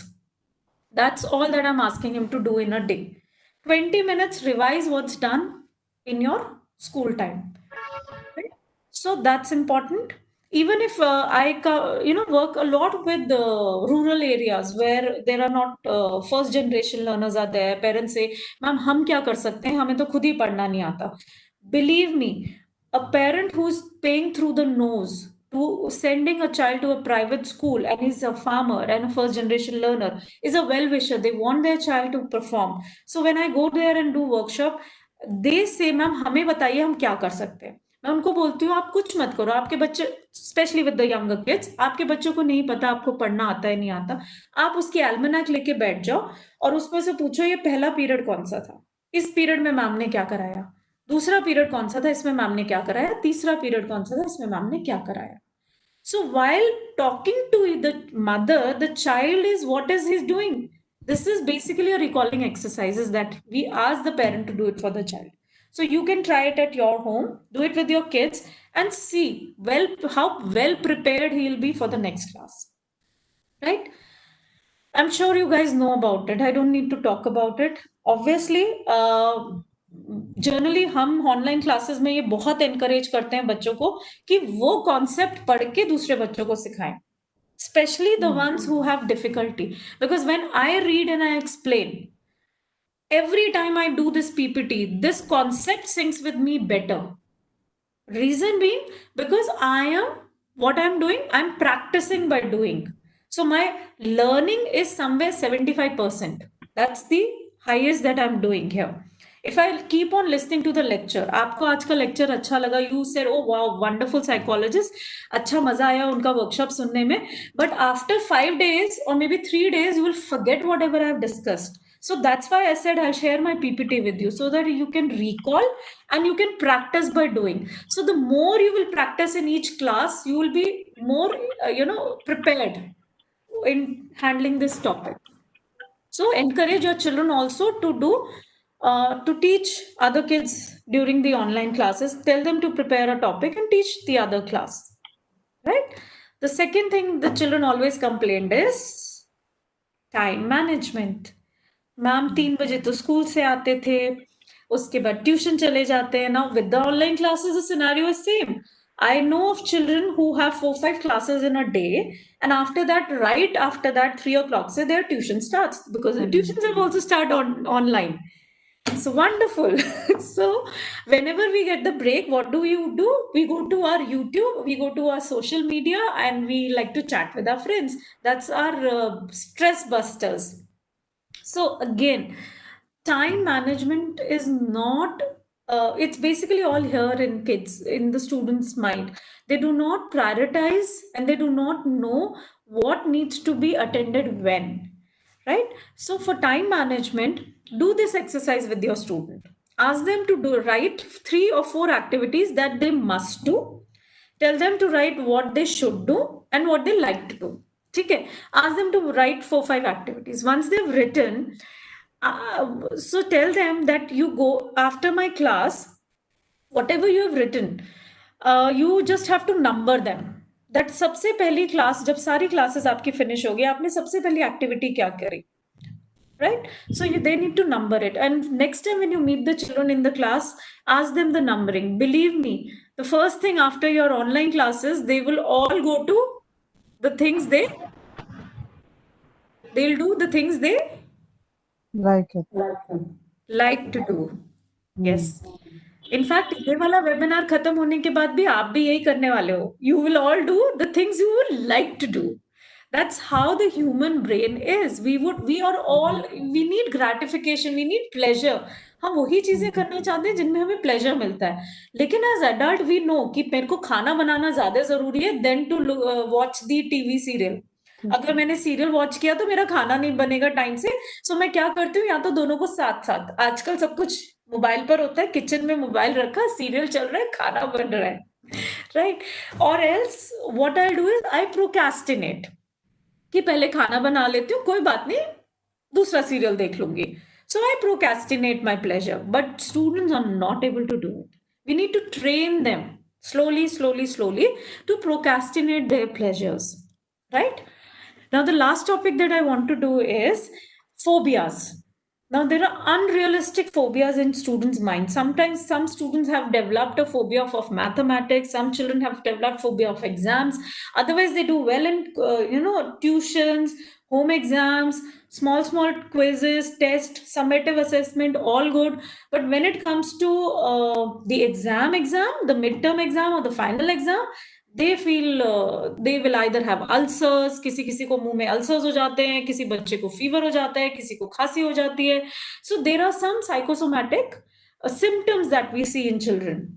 Or else there are some children who have palpitations. So these are fears which children develop when they are basically doing, basically having some subject related phobia. Now, how this cycle works. Now, look at the cycle. It says when I get low marks consistently, one after the other in a particular subject, I will develop a phobia towards that subject. Somewhere it goes into my mind, अरे मैं तो इसमें कभी अच्छा करता ही नहीं, मुझे तो मैथ्स आता ही नहीं है, मैं तो मैथ्स कर ही नहीं सकता, और फॉर दैट मैटर मैं इंग्लिश नहीं कर सकता, ये तो मेरे लिए बहुत डिफिकल्ट है.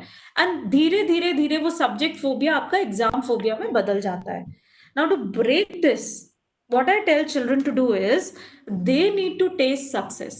Any amount of your counseling, your telling will not help, because telling does not work. अगर telling work करती तो इंडिया का हर बच्चा फर्स्ट आता. Reason being, I've had all the mothers telling their children, बेटा पढ़ लो, बेटा study. But after 100 times telling your child does not study, that means they do not learn by listening. So telling is not going to help. In this case, they need to experience success. Now, how they can experience success? With the smaller exams. Again, NEP comes into picture. Now, there is variety of assessment tools. अभी तक India में क्या होता था, one paper pencil test, one board exam of class 12th will decide which college I'm going to, which is no more going to be a case now. Isn't it? There are different, NEP has talked about 360 degree of level of assessment at different levels. So somewhere that, it would be easy for you to break that experience of a child of scoring low. Somewhere he needs to experience that success, and dhire the phobia will go down, right? So that's how it is. And the last topic is distraction. But before I talk about distraction, sir, do I have any more time, or I'm short of time? You need to tell. You can wind it up in few. Yeah, I can cover it up in the night session. If you are interested. 5 minutes, 5 to 7 minutes. Okay. So distractions are immense for our students, which we were blessed. हमारी life में distraction होता था playtime. I remember I used to plead my mom, Mama मुझे खेलने जाने दो. That was all the thing that I wanted in my life, student life. And she used to tell me only one thing: do your homework and you're free to go. But nowadays, unfortunately, our kids have much more, fortunately, unfortunately, both ways, they have more resources, they have more technology to their hand. So distractions are bound to happen. Daydreaming is one important thing which pertains to adolescent. Now, most of the children are daydreamers. And daydreaming somewhere as a psychologist, I feel is a very healthy exercise for children. Reason being, remember your days when you were young. We used to have so much, we wanted so much in life. But in real life we never used to get that. I loved a particular boy, लेकिन मैं उस boy को जाके कुछ बोल नहीं सकती थी. So what I used to do is I daydream and imagine. So in the virtual world, in the, in my own dreams, so there I could fulfill all my desires. So that exactly happens with the children in today's time. They can, it's a very healthy exercises of daydreaming. But the problem is children associate daydreaming along with studies. Reason being, when you're studying, there's no one to disturb you. Oh my God, मेरा बेटा पढ़ रहा है, बिल्कुल disturb मत करना. 2 घंटा हो गया उससे पढ़ते हुए. So, and that too, we study on the bed with our pillow behind and a quilt on us. It's a perfect time to daydream. So they will imagine whatever they could not achieve in their real life. I had a football match. I couldn't achieve the football match. I couldn't achieve a goal. But I'll go back home, lie down in my bed, open my history book, and go to my daydreaming where I'm making goals and I'm the hero of the match. So it's healthy. But talk to your children and tell them, break that association with the study. Daydream, there's no problem, but don't daydream while you're studying. So whenever you have such kind of thoughts that are disturbing you, तो आपने concentration में एक technique देखी होगी जहाँ मैंने लिखा था note down. Keep a pad beside on your table and keep noting down whatever is distracting you, right? This is how you can, break that association of daydreaming along with your studies. So that's all. I was given 5 minutes. So I've completed it 4 minutes. Thank you very much. So another 2 or 3 minutes for people who want to ask questions. Any feedbacks, questions? Thank you, Deepti. You have done wonderful job. So really, how children should be taken care of and how teachers should take care of them, and especially what feedback they should give to the parents. Because generally, parents avoid coming to PTMs, so they are not getting right information, which really helps them to take care of their children. So these sessions, the input that you have given will really help them out to understand the learning process, and that whole journey, that learning journey that we have started in these days, that we should understand our strength. We should understand where children have capabilities, how children, teachers, parents, community, school together can create an environment that they can learn best of best. I request all the participants to please ask your doubts, your questions, your suggestions, and that will help us a lot to modify ourselves in the future. We'll be posting in the chat box a link for the feedback in 2-3 minutes, maybe 5 minutes. You can submit that, you can ask some questions, and that we can take at 9 o'clock session. Whatever good questions are there at 9 o'clock we do. And sir will tell, when Singh sir will tell you that we will be selecting few top participants each day, and they will be given separate certificates. So sir will talk in more detail. But first, request all of you to give more feedback and more questions and anything that you have. Deepti Singh and Singh sir is there, and I am here. We can answer your queries if you have any, please.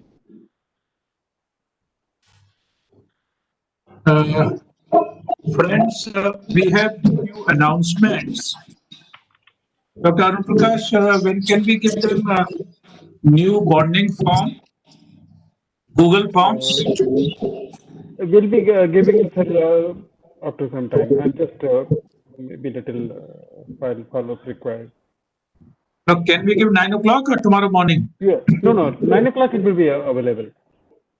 So, friends, we'll be giving you 2-3 forms, Google Forms. One is for creating a new bond with us, so that we understand who is outstanding, who has a different passion, fire. And as we promised Dr. Joseph Emmanuel, that we'll be sending him list of different kind of participants. So of course, the Google form will have opportunity to identify yourself. Therefore, please fill up the Google form on daily basis, share with us. We'll be analyzing and we'll be helping you You refine your responses every day in the 9 o'clock session, and then we'll evolve a list, desirable list. Another Google form will be giving you for parent session to happen on 31st of October, 4:30 to 6:30 p.m. So you may apprise and you can bring it to the notice of the maximum parents, that Google form, so that registrations are there and all the parents who need a session with us can register in time. Another session will happen of students on 1st of November, Sunday, 11 o'clock. So another Google form can be brought to the notice of students of your schools, other schools falling in your circle of influence. We have session for owners of schools on 10th and 11th of November. So we'll be giving Google form for that also. And then another round of teachers training workshops. So these Google forms will follow. Whatever is possible, 9 o'clock, we'll share with all of you in the chat box and otherwise. And if anything is left, tomorrow morning positively. So these will be 4 or 5 Google forms. That is one information. Friends, we have created Classroom, Google Classroom. It is a platform, again, to interact with us. Write down your queries, write down innovative practice you have planned, you have seen, you have created a benchmark, you have something you need to share with us and through us with CBSE.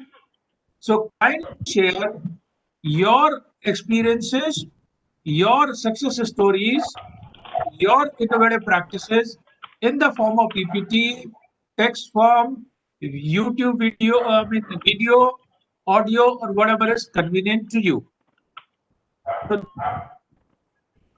And finally, we compliment all of you to be a part of this webinar, to be a change catalyst, to be, of course, part of this new movement where there is no payment as such.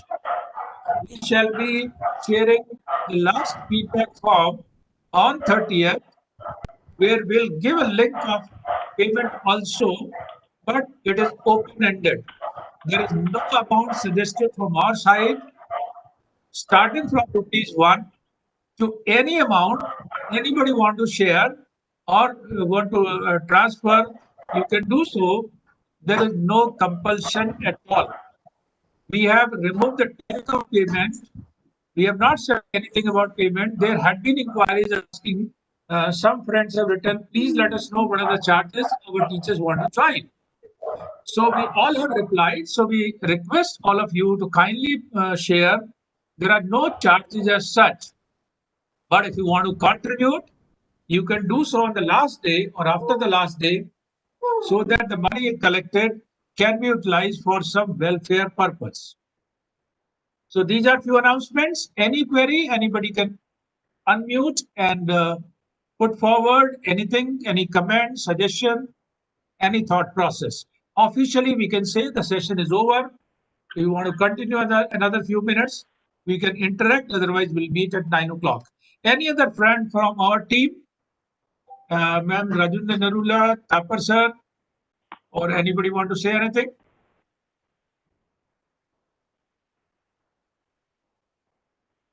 Thapar sir.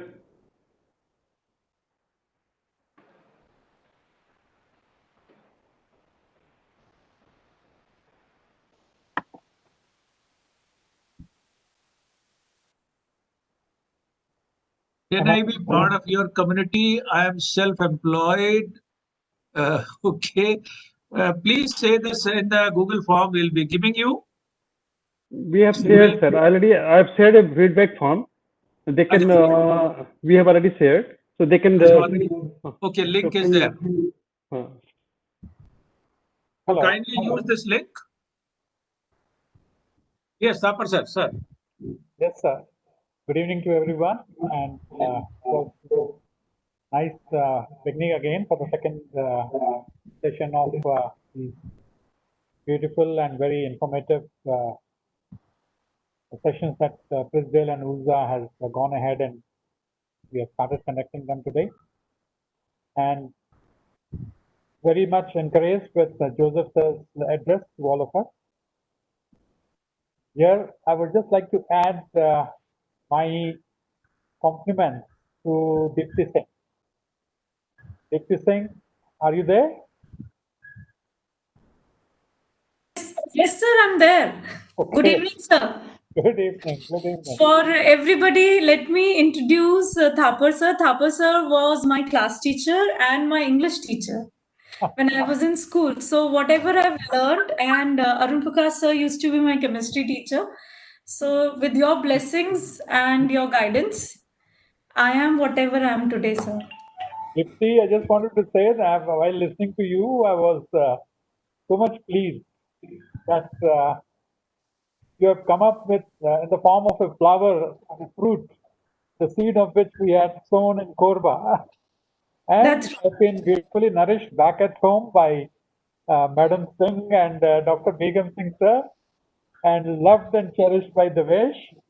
And I'm sure you are having a beautiful family now with your beautiful daughter, and you're sharing Yes. all your experiences with so many participants. I'm sure people are going to benefit out of your session. And I look forward to, I'll be requesting you to conduct few sessions for our school parents and students also. Beautifully done, Dipti. I'm so happy. Thank you so much, sir. It means a lot.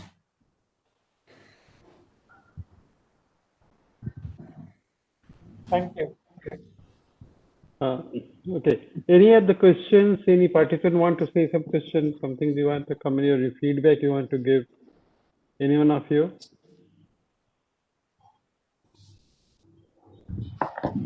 Good morning, Dr. Arun Prakash. Good morning, ma'am. Very good evening.